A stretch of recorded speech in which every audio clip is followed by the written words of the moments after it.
Question 2. How does your media product represent particular social groups? The social groups that our product represents are males.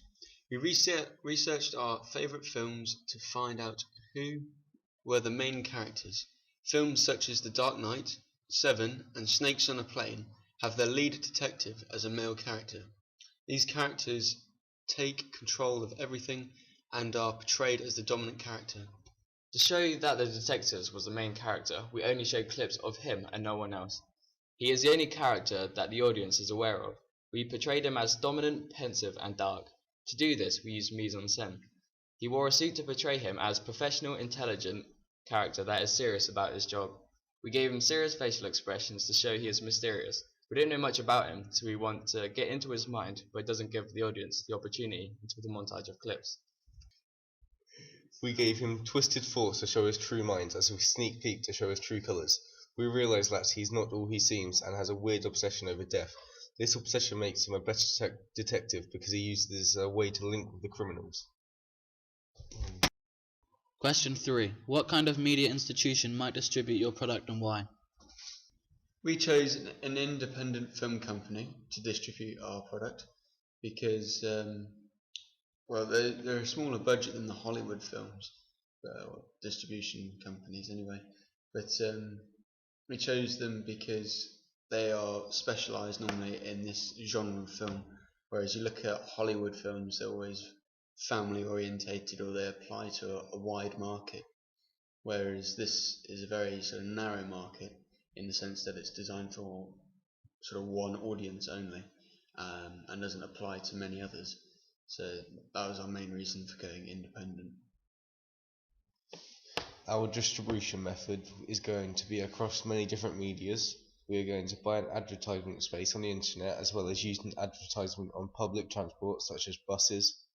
We are also going to release a teaser trailer onto the internet to ramp up some excitement for the film, and then soon after we will release the full extended trailer. And we also decided to create a teaser website which includes a game which is similar to Cluedo, where you have to find out who the suspects may be. The characters relate to the movie but will not give away any of the plot. Question 4. Who would be the audience for your media product? Firstly, we decided to research and find out what rating our film would be.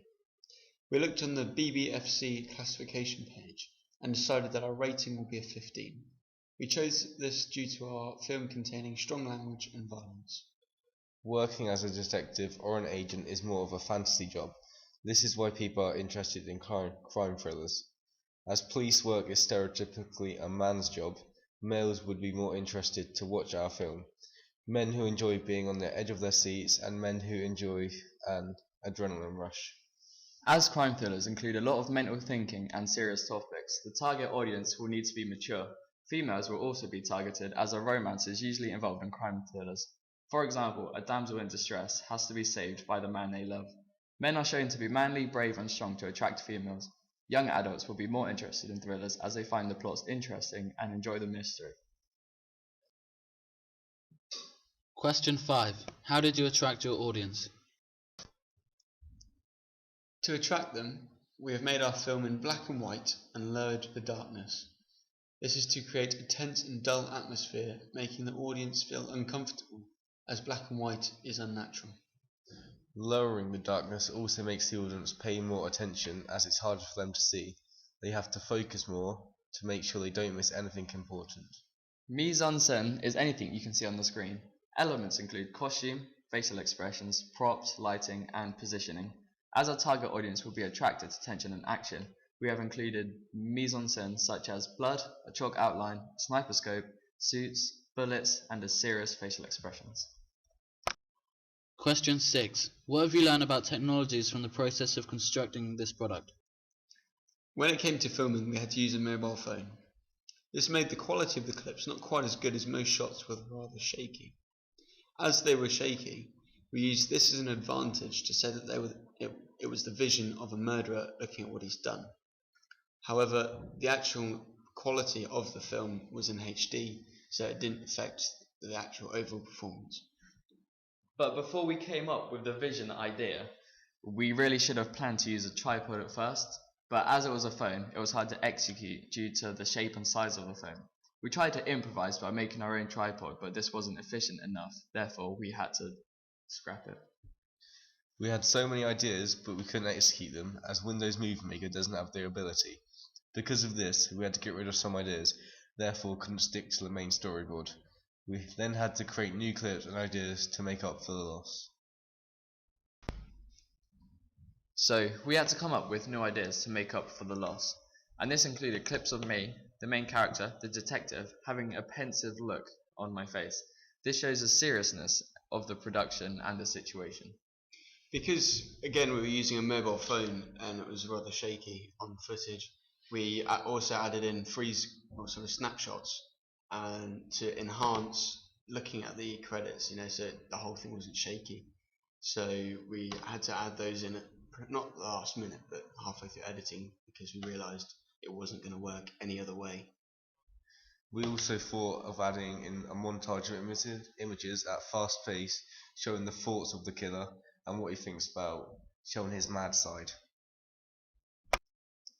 Question 7. Looking back at your preliminary task, what do you feel you have learned in that progression from it to the full product? The main difference between our preliminary task and the final product is that the use of music and effects. We realised how effects can be used to manipulate the audience. You can make an audience feel scared, happy, or interested by the use of sound effects, or any other effects.